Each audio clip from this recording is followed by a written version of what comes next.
They mocked the quiet woman in the corner of the briefing room, a ghost in gray fatigues lost in the sea of hard-jawed naval operators. They called her a liability, a scientist where a warrior was needed.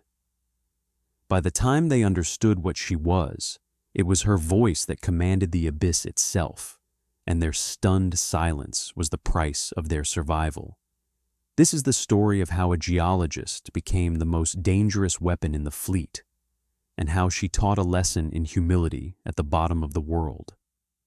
The silence inside the USS Vanguard was not an absence of noise. It was a presence. It was a dense, heavy blanket woven from the hum of the carbon dioxide scrubbers, the whisper of recycled air through ventilation shafts, and the faint, ever-present creak of the Abyssal-class submarine's hull under the unimaginable pressure of the Barents Sea. 5,000 feet of black, freezing water pressed in on them from all sides, a constant, physical reminder of their isolation. The silence was the sound of a tomb in waiting. Dr. Aris Thorne found a strange comfort in it. It was a known variable, a constant she could factor into her calculations. She stood not in the command center, but in the cramped annex designated for sonar analysis, a space smelling of ozone, hot electronics, and the faint, metallic tang of stressed metal. It was her sanctuary.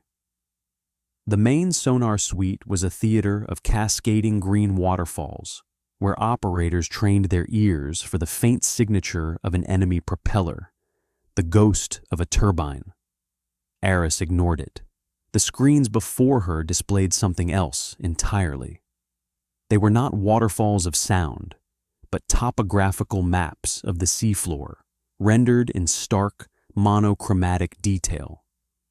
Bathymetric charts layered with lithospheric density scans, gravimetric anomalies highlighted in blood red, and active fault lines traced in electric blue. She was not listening to the water. She was listening to the rock. Her fingers, small and precise, danced over the surface of a large datapad, her stylus leaving faint, glowing trails. She was tracing the intricate network of the Nepovich Ridge, a mid-oceanic seam where the Earth's crust was actively tearing itself apart. To the sailors, it was just a treacherous piece of geography to be navigated. To Aris, it was an instrument, a vast, volatile, and exquisitely sensitive acoustic amplifier.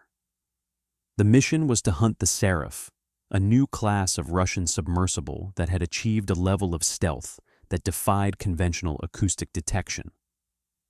For 3 weeks, the Vanguard had stalked these deep, cold canyons, chasing echoes and ghosts, finding nothing. The crew's nerves were frayed to razor wire. The tension was another palpable force in the submarine, as real as the water pressure outside. Aris felt the shift in the submarine's internal atmosphere before she heard it, a subtle change in the pressure of the recycled air, a new resonance in the deck plates beneath her feet. It was the vibration of heavy, confident strides. A moment later, the hatch to the annex hissed open, and the silence was shattered. Commander Valerius filled the space, not just physically, but psychically. He was a mountain of a man, the leader of the embarked SEAL team, sculpted from discipline and aggression. His fatigues were crisp, his jaw was a granite block, and his eyes, the color of a winter sky, swept the room with an air of immediate and total ownership. He moved with the coiled energy of a predator, and his voice, when it came, was a blunt instrument designed to hammer lesser men into compliance. "Status," he barked, not to Aris, but to the chief sonar technician, a man named Petty Officer Davies. "No change, Commander," Davies replied, his shoulders instinctively tightening. "The sound floor is high. Tectonic activity. We're getting a lot of geological noise." Valerius grunted. a sound of pure disgust. Geological noise. For 3 weeks, that's all I've heard. Excuses disguised as science. His gaze fell upon Eris. It was a look she had become accustomed to over her career, a mixture of confusion, irritation, and dismissal. She was an anomaly he could not categorize. She wore no rank, carried no weapon, and spoke only in clipped, factual statements that sounded to men like him like riddles. She was small, with dark hair pulled back in a severe bun, and eyes that seemed to absorb light without reflecting it. She did not look like a part of his world. Therefore, she was in his way. "And the geologist," he said, the word geologist dripping with condescension. "Still staring at her rock collection?" Eris did not look up from her datapad. Her focus was absolute. She was tracing a particularly dense formation of gabbro rock, a deep crust intrusion that would propagate shear waves with almost perfect fidelity. It was a tuning fork, miles long, embedded in the planet's mantle. "The rock is all that matters," she said, her voice quiet and utterly devoid of inflection. It was not a reply to his jibe. It was a statement of fact. The commander's nostrils flared. He hated that. The way she spoke as if he wasn't there, as if the chain of command and the realities of combat were trivialities compared to the lines on her screen. He took a step closer, his shadow falling over her workstation. "Dr. Thorne," he began, drawing her title out like an accusation. "We are on a warship, hunting an enemy submarine, not on a university research vessel. Your hobby is distracting my men." "Your men are distracted because they are looking in the wrong medium," she stated, her stylus circling a nexus of intersecting fault lines. "You're trying to hear a whisper in a hurricane. You should be looking for the tremor of a footstep in the foundation." Before Valerius could formulate a suitably crushing retort, the ship's intercom crackled. "Commander Valerius, your presence is requested in the command center. Briefing in 5. It was the captain's voice, tight with strain. Valerius shot Eris a final venomous look. "We'll be discussing your utility to this mission with the captain. Pack your bags, Doctor. Your field trip is over." He turned and was gone, the heavy thud of his boots receding down the passageway, leaving a vacuum in his wake. Petty Officer Davies let out a breath he seemed to have been holding for a full minute. "Don't mind him, Doctor. He's just intense." Eris finally looked up from her screen, her dark eyes meeting Davies's in the reflection of the console. "Intensity is a function of pressure and volume," she said clinically. "He has an excess of both. It is an inefficient state of being." She then returned to her work, her focus absolute once more. She had found it.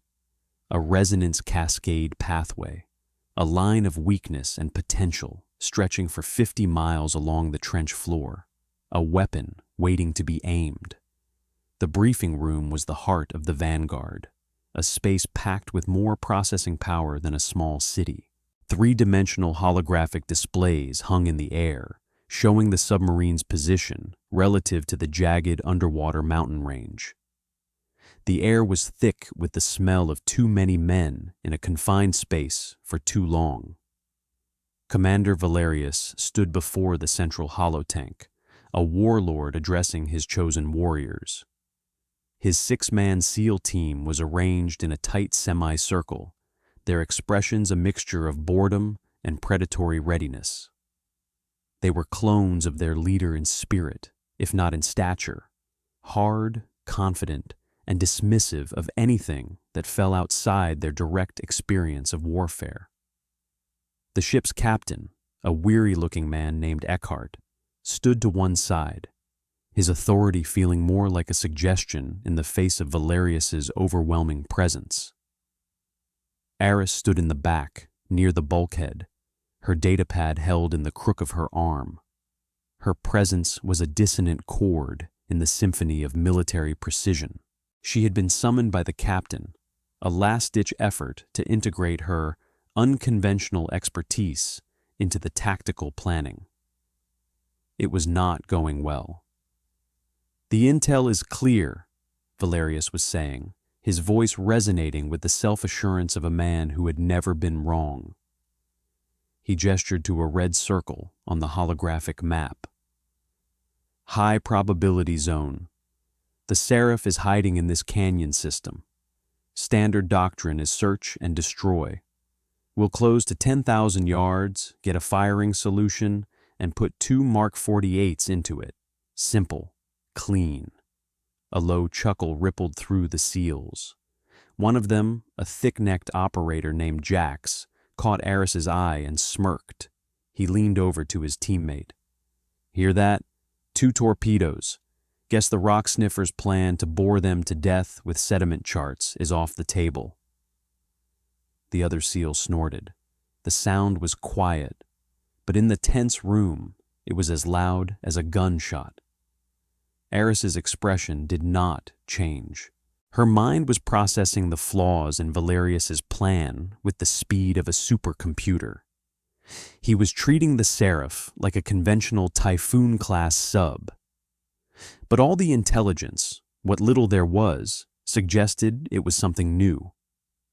A vessel that didn't just evade sound, but manipulated it. Firing torpedoes was like throwing rocks at a phantom. The active sonar of the torpedoes would give away their position long before they reached a target that might not even be where they thought it was. "Commander," Captain Eckhart interjected, his voice strained. "The problem remains that we have no positive contact. Firing blind is not an option.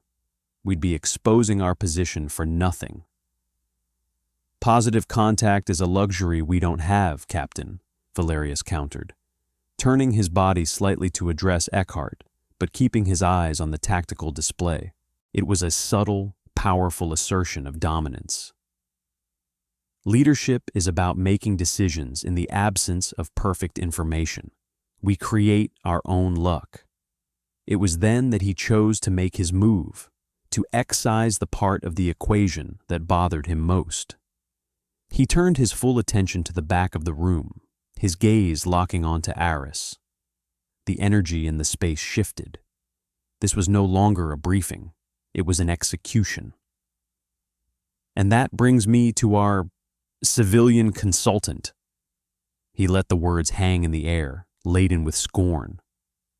"Dr. Thorne, you've been on this boat for 3 weeks, consuming our oxygen and our resources. The captain seems to think you have something to contribute. So, contribute. Tell us, from your vast knowledge of mud and gravel, where is the enemy?" The SEALs straightened up, sensing blood in the water.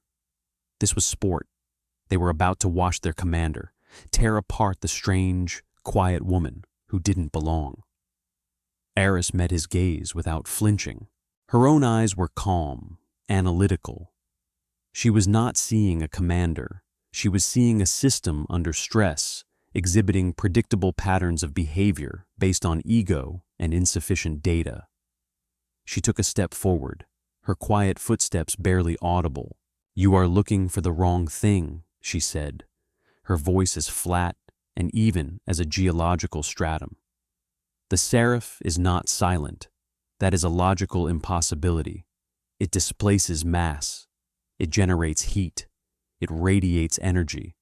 It simply does so on a frequency you are not equipped to hear." Valerius crossed his arms, a smirk playing on his lips.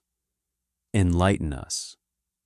"You are listening for acoustic signatures in the hydroacoustic spectrum," she continued, her tone that of a lecturer addressing a particularly slow class.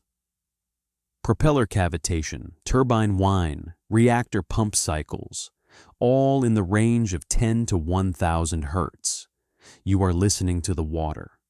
She paused, letting the statement settle. "The Seraph is not talking to the water. It is talking to the rock. She tapped her datapad, and a new image was projected into the holotank, overwriting the tactical map. It was her network of blue fault lines and red gravimetric anomalies. It is generating extremely low frequency, or ELF, waves, sub 10 Hertz.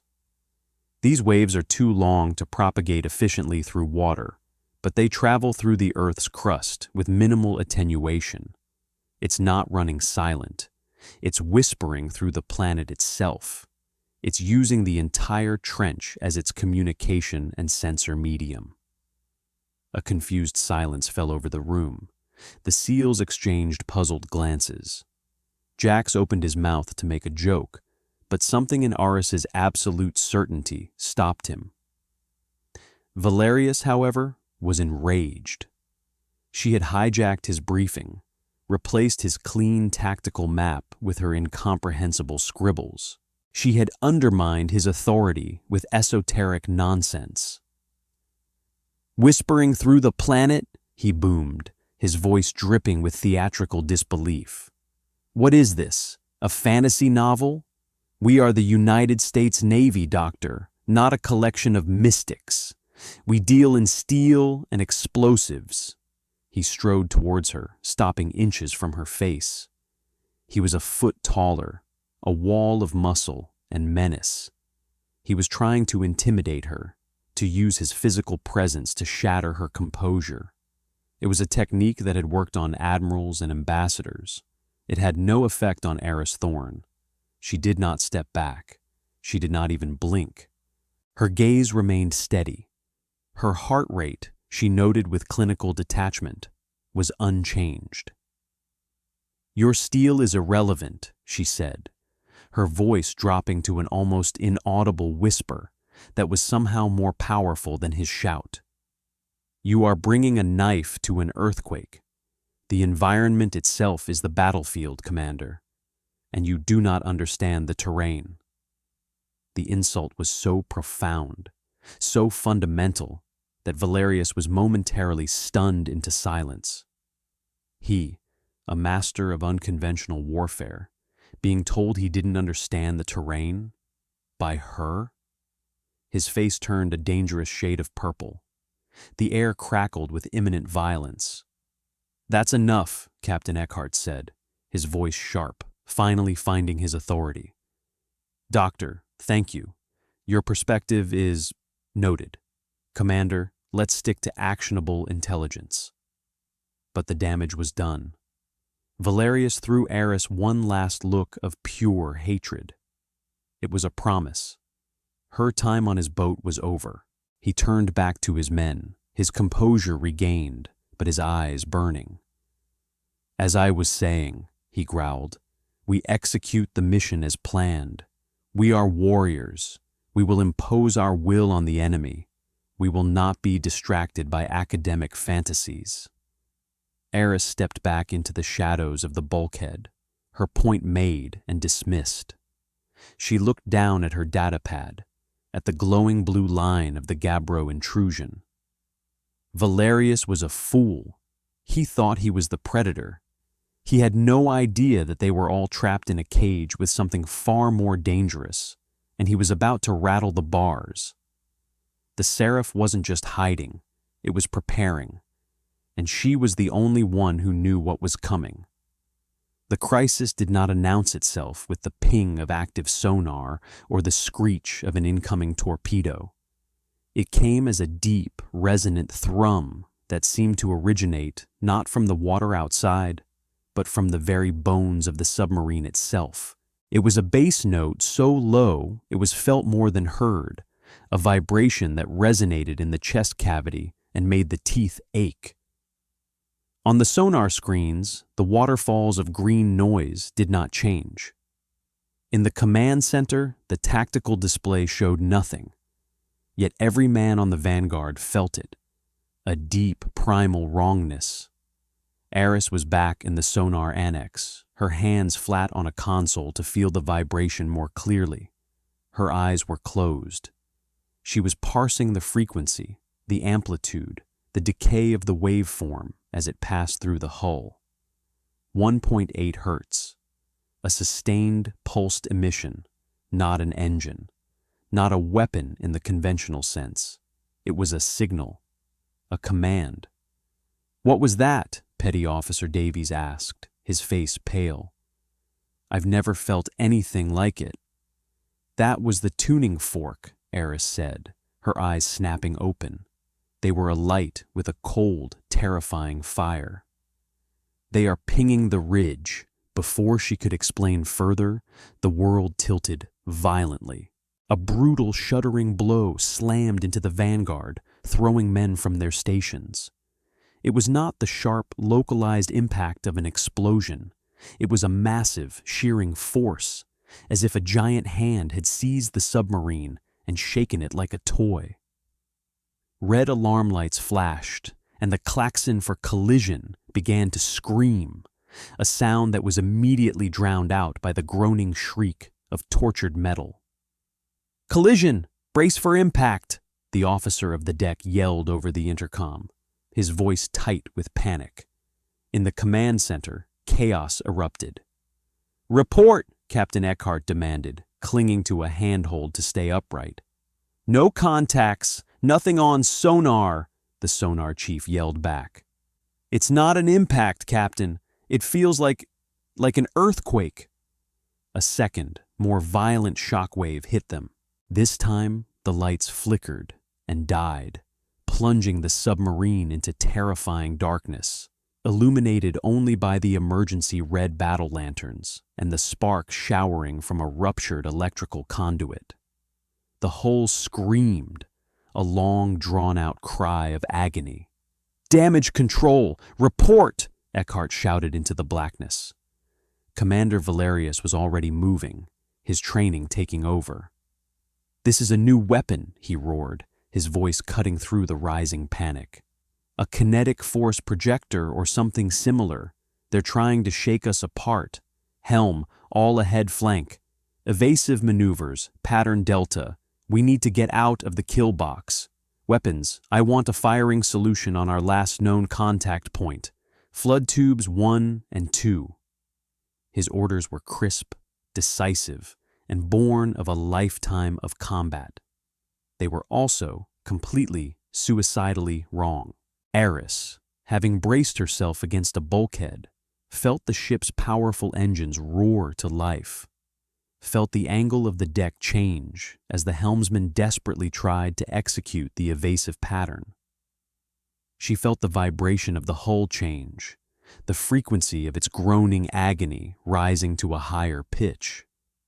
Valerius was driving them deeper into the kill zone. "He's going to kill us all," she whispered, her voice a clinical observation. The seismic shocks were not random. They were focused. The Seraph wasn't just causing an earthquake, it was directing it. It was using the natural stresses of the Nepovich Ridge, amplified and focused by its ELF emitter, to create localized zones of intense tectonic shear. Valerius's frantic maneuvers were driving the vanguard directly through these zones, subjecting the hull to stresses it was never designed to withstand. He was not evading the weapon. He was helping it aim. A third shock, the most powerful yet, slammed into them. Ditins. A sound like a thunderclap echoed through the hull, and from deep within the ship came the terrifying, unmistakable sound of a bulkhead failing, followed by the high-pressure hiss of incoming water. The ship lurched, its nose pitching down violently. "Compartment 7 is flooding!" a voice screamed over the damage control channel. "We can't seal the hatch. The frame is warped."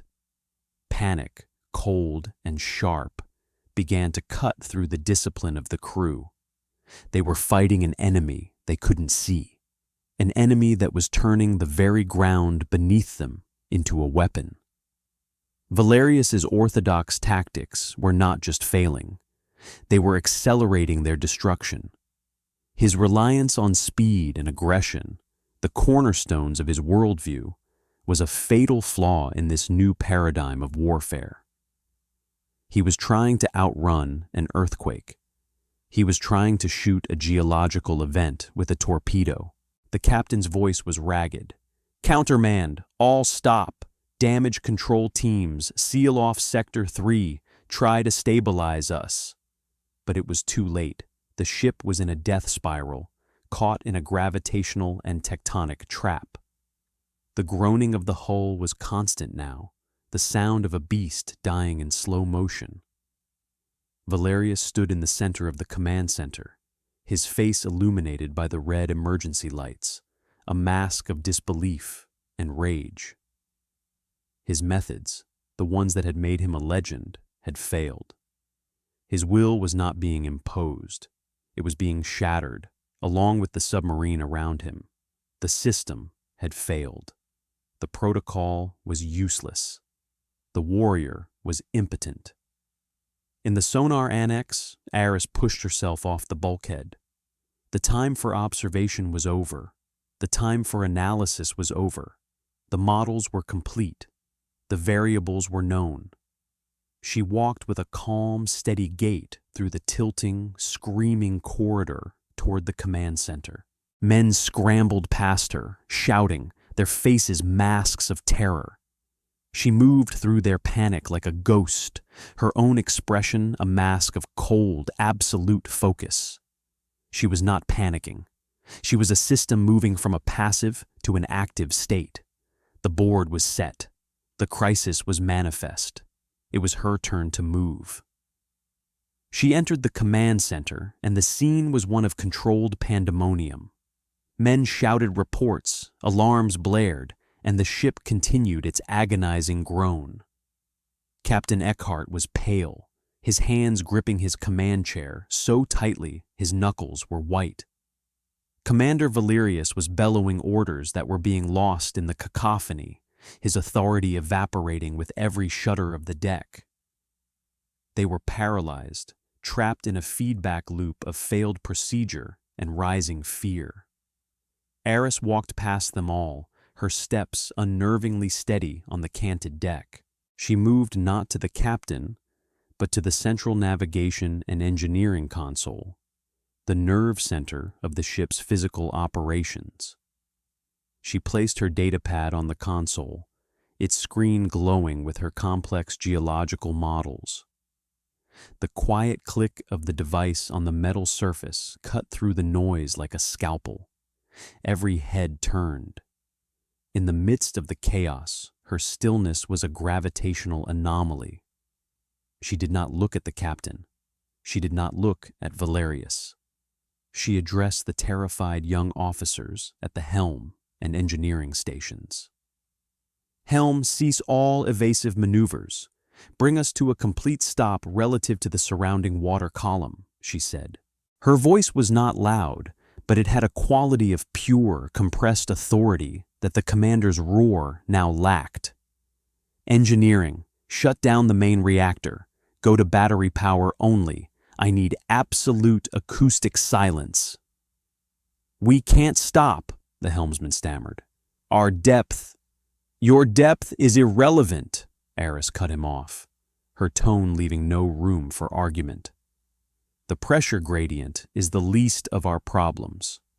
Commander Valerius's maneuvers are increasing the shear stress on the hull by forcing it across multiple, conflicting resonance nodes. He is helping them kill us." The accusation, delivered with such clinical detachment, hung in the air, more shocking than any explosion. Valerius spun around, his face a contortion of fury. "You are relieved of your post, Doctor! Security! Escort this woman to the brig! That is a direct order!" Two of his SEALs, Jax among them, started to move towards her, their expressions grim. But they stopped when another figure stepped into their path. It was Lieutenant Talon, Valerius's second-in-command. He was a quieter man than his commander, more thoughtful, and his face was set. He had watched Valerius's strategy fail catastrophically. He had listened to Aris's prediction in the briefing room, and he was a man who valued results over rhetoric. No, Kalen said, his voice low but firm. He looked not at Eris, but at his commander. Sir, your way is failing. We have multiple hull breaches, and we are blind. Everything she predicted is happening.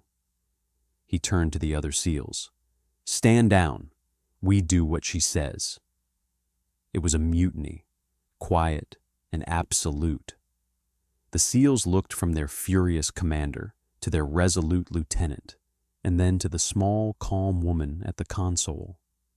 They saw the failure of one and the inexplicable confidence of the other. They stopped.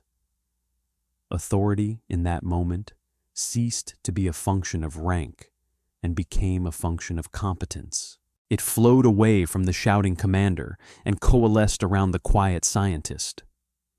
Valerius stared at his subordinate, his mouth opening and closing, but no words came out. He had been betrayed by his own man, his power broken in an instant.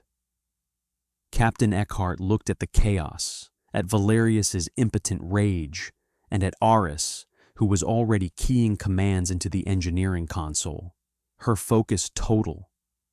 He saw the abyss waiting for them, and he saw the one person who wasn't afraid of it.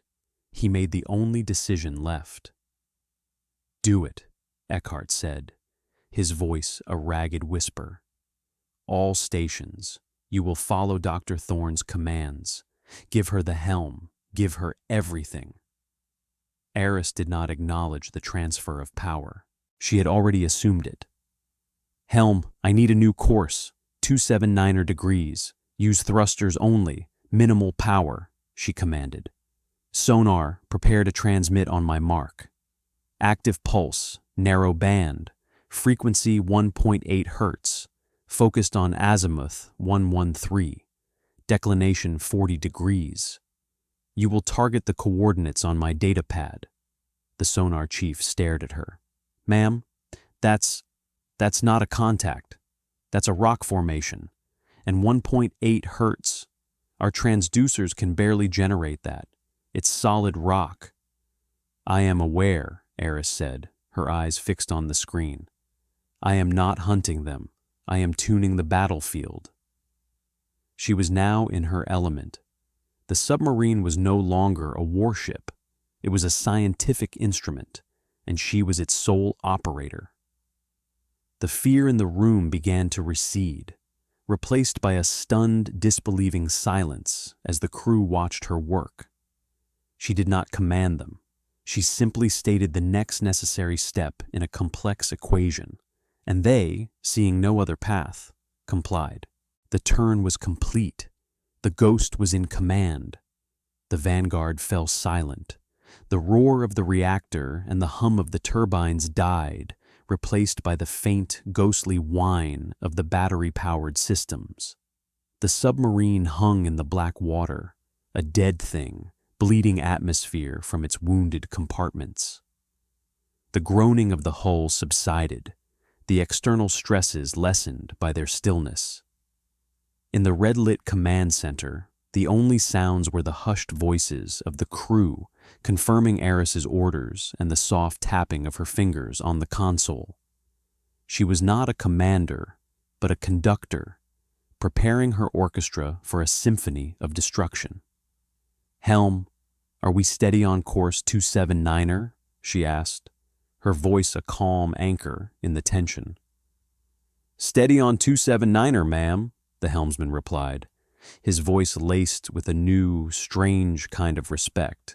Engineering, prepare to divert all available battery power to the forward sonar array on my mark. It will cause a brownout. Ignore it. Understood, ma'am. Diverting power. Eris looked at the sonar chief. You have the target coordinates locked? Locked, ma'am. Azimuth 113, declination 40. Still just a piece of the ridge. A gabbro-peridotite intrusion, according to your charts. Perfect, Eris breathed the word. It was a prayer to physics. She was not aiming at the Seraph. She was aiming at the massive, crystalline rock formation she had identified hours before. Miles away, buried deep in the tectonic plate. It was a natural amplifier, perfectly shaped and positioned. The Seraph was using the trench to attack them. Eris was about to use the trench to strike back. She was not returning fire. She was weaponizing the entire geological province. "The Seraph is currently located here," she explained, her voice clinical, as she pointed to a spot on her holographic map, miles from the rock formation. "They believe they are safe, listening to our death throes. They are continuing to pulse the ridge at 1.8 hertz to maintain the pressure zones. They feel dominant. They feel secure. This is a fatal error in judgment." She took a deep breath. This was the moment, the culmination of all her research, all her analysis, a plan so audacious, so outside the realm of conventional warfare that it bordered on madness. "Sonar," she said, her voice dropping, becoming intensely focused. "On my mark, you will transmit a single high-energy pulse at precisely 1.8 hertz. The waveform must be a perfect sine wave. The duration will be exactly 3 seconds. Your pulse will strike the gabbro intrusion. The rock's crystalline structure will resonate with our pulse. Because the Seraph is also pulsing at the same frequency, our signal will not be heard as an attack. It will be interpreted by the rock as an amplification of the Seraph's own signal. It will trigger a constructive interference pattern on a massive scale." She traced a line on the map from the gabbro rock to the Seraph's position. "The energy will not radiate outwards. It will be focused by a series of fault lines and density layers, just like light through a lens. The entire seismic energy of our pulse, magnified 1,000-fold by the resonating intrusion, will travel through the lithosphere and converge on a single point. The point where the Seraph is currently hovering, generating the signal that is guiding our attack." Lieutenant Talon stared at the map, his mind struggling to comprehend the scale of what she was proposing. "You're not firing a torpedo," he whispered, a look of awe on his face. "You're firing a tectonic event." "Precisely," Eris confirmed. "They are playing a note. I am about to play the same note back, in perfect harmony. The resulting resonance will not just damage their hull, it will shatter it. It will create a localized pressure wave in the rock itself that will exceed the crush depth of any material known to man. It will be the geological equivalent of a shaped charge." She looked at the chronometer. "Their pulses are timed. The next one begins in 10 seconds. She turned to the sonar chief. "Prepare to transmit. Now, engineering, divert power, sonar, transmit on my mark. 5, 4, 3, 2, 1, mark." The lights in the submarine dimmed to a barely visible red glow as all power was shunted to the forward array. For 3 seconds, an imperceptible vibration ran through the Vanguard, the low-frequency cry of its sonar firing into the deep. It was an anticlimax. There was no thunder, no explosion, just a faint hum, and then silence. The crew waited, their breath held. 1 second, 2, 5, nothing. Valerius, who had been watching from the corner like a caged animal, let out a bitter laugh. "Nothing. You did nothing. You've doomed us all with your insane—" His words were cut off by a final, cataclysmic shudder. It was not a shockwave hitting the Vanguard. It was a tremor from deep within the earth, the death spasm of the ridge itself. It was distant, yet so powerful it made the entire submarine ring like a bell. On Aris's geological display, a massive energy spike bloomed at the Seraph's coordinates, a violent star of crimson that flared for a moment and then vanished. And then there was silence, a new kind of silence, not the tense, humming silence of before. This was a profound, absolute quiet.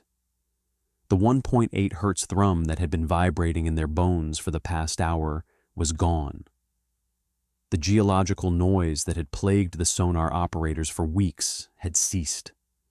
The water, the rock, the world was still.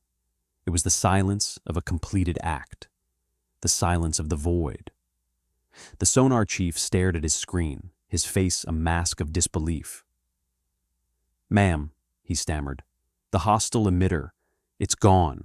All seismic activity from that vector has ceased. There's nothing there.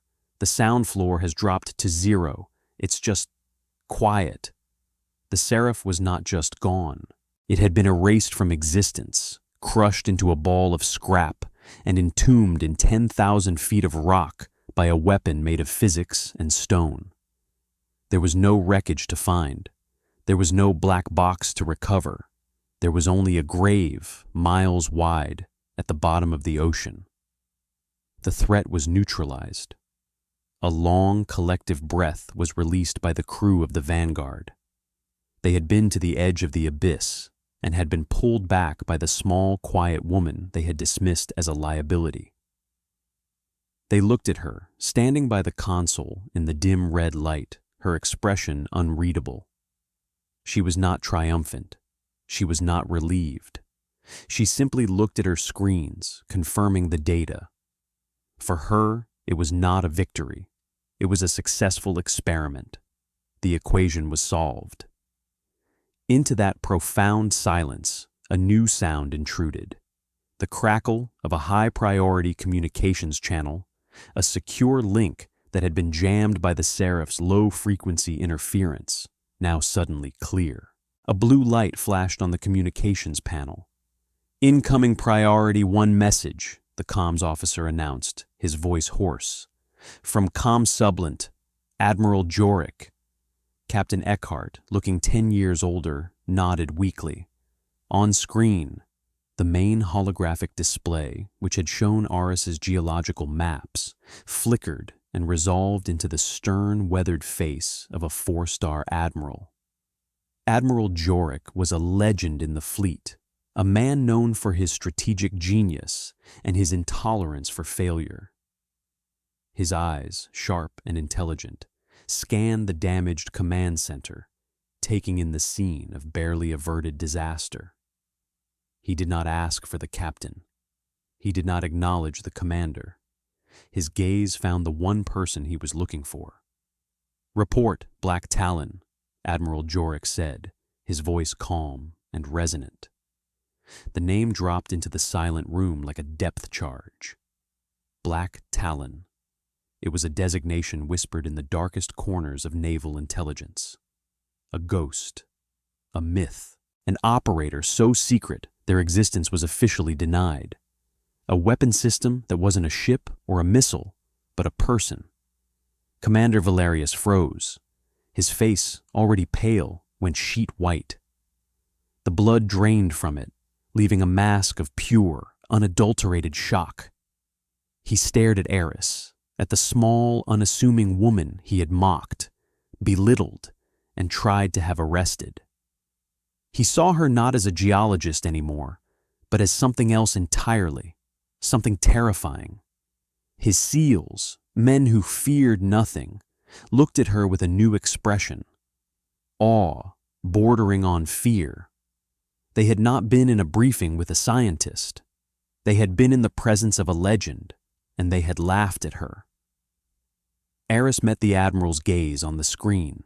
She showed no surprise, no reaction to the use of her codename. "Threat neutralized, Admiral," she reported, her voice as factual and devoid of emotion as ever. "The hostile vessel, designated Seraph, utilized a lithospheric resonance weapon. We countered by inducing a focused, resonant cascade failure in the surrounding tectonic plate. The target was eliminated. The Vanguard has sustained significant structural damage but remains viable. My assessment is the crew performed adequately once orthodox command structures were bypassed." The clinical indictment of Valerius was devastating in its simplicity. Admiral Jorik's eyes flickered for a moment to the disgraced SEAL commander. The admiral's expression hardened into Arctic ice. "I see," he said. He then addressed Captain Eckhart directly. "Captain, place Commander Valerius under formal arrest. He is confined to his quarters under guard until you surface. His command of SEAL Team 7 is hereby and irrevocably revoked. He will face a full board of inquiry for gross negligence, endangerment of a strategic asset, and dereliction of duty." Valerius swayed on his feet, his entire world collapsing around him. He opened his mouth to protest, to defend himself, but a single look from the admiral silenced him. His fall from grace was absolute, witnessed by the very men he had led and the crew he had endangered. Two sailors, no longer intimidated by him, moved to his side to escort him from the command center. He went without a word, his career over, his legend shattered. Admiral Jorik then addressed the entire, stunned crew.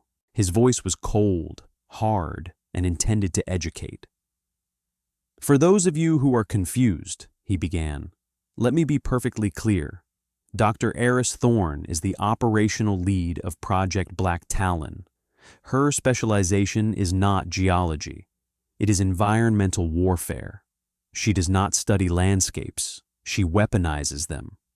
She turns mountains into ammunition and oceans into kill zones. She was placed on your vessel not as a consultant, but as its primary weapon system against an enemy we knew you could not fight by conventional means. Her analysis was your only path to survival. Commander Valerius's ego nearly severed that path." The revelation settled over the crew, recontextualizing everything that had happened. Her strange charts, her quiet observations, her impossible plan. It had all been part of a strategy so advanced they couldn't even recognize it as such. She wasn't an outsider. She was the entire purpose of the mission. "Her authority in her designated field is absolute," the admiral concluded, his gaze sweeping over every man in the room. "It supersedes that of any ship's captain or deployed commander. You will afford her every courtesy and resource she requires. That is all." The screen went blank, leaving the crew in the red-lit silence, alone with the new, terrifying reality of who had just saved them. The atmosphere on the Vanguard for the remainder of its journey to the surface was one of profound and reverent quiet. A new order had been established, one not based on rank or insignia, but on demonstrated, terrifying competence. Crewmen who had once ignored Aris now gave her a wide berth in the passageways, their eyes filled with a mixture of awe and trepidation. They spoke in hushed tones when she was near. They were no longer on a submarine with a strange scientist. They were trapped in a steel tube with a force of nature. Eris, for her part, seemed not to notice. Her victory brought her no visible pleasure. The humbling of Valerius elicited no reaction. Her purpose was fulfilled, the problem solved. She returned to the sonar annex, which was now treated like a holy sanctum, and resumed her work. She was not studying the aftermath of the battle. She was charting the next potential battlefield, analyzing the resonant properties of the Azores-Gibraltar transform fault, her mind already 1,000 miles away, preparing for a war no one else knew was coming. Hours later, as the Vanguard moved slowly towards its rendezvous point, Lieutenant Talon appeared at the hatch of the sonar annex. He held 2 mugs of coffee, the steam rising from them in the cold, recycled air.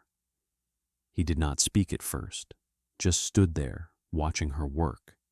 He was the first to have trusted her, the one who had tipped the scales of authority. He stepped inside and placed one of the mugs gently on the console beside her, taking care not to obscure her view of the screen. It was not an offering of friendship. It was a gesture of profound respect, an acknowledgement from one professional to another. Eris glanced at the mug, then at him, her expression unreadable. Talon did not offer praise or thanks. He knew such things were meaningless to her. Instead, he pointed a finger at a complex series of equations on her datapad. "The constructive interference model," he said, his voice quiet, inquisitive.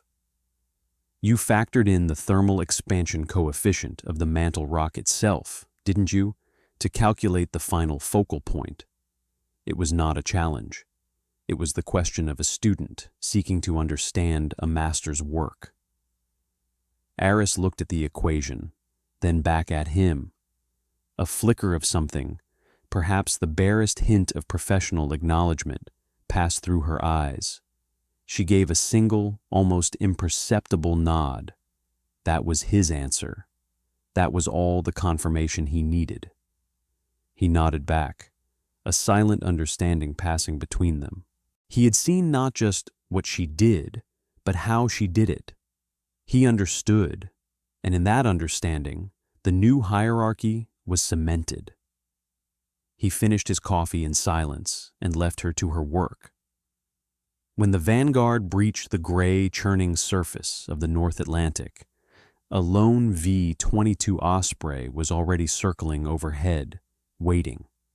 It landed on the sub's foredeck with practiced ease. The main hatch opened, and Eris emerged, dressed in the same simple gray fatigues. She carried only her datapad. She paused for a moment. Her face turned to the salt spray and the wind, a solitary figure against the vast, empty ocean. The crew watched her from the sail, silent observers to her departure. She walked to the waiting aircraft, her purpose on the Vanguard complete. She had arrived as an enigma, a ghost in the machine. She left as a legend, her name already being etched into the secret history of the silent service. The Osprey's ramp closed, its engines roared, and it lifted off, disappearing into the low, heavy clouds as quietly and mysteriously as she had arrived. She left behind a humbled crew, a disgraced commander, and a lesson written in shattered rock at the bottom of the sea. It was a lesson about the nature of true power, that it lies not in rank or volume, but in understanding. She was Black Talon, a weapon that thought, a solitary, necessary monster, forever destined to walk the quiet, lonely path of those who see the world not as it is, but as a system to be manipulated, a battlefield to be shaped. Her legacy would not be one of glory or medals, but of the silent, yawning graves she left in the deep, dark places of the world, and the quiet, absolute authority that came from knowing the secrets of the stone.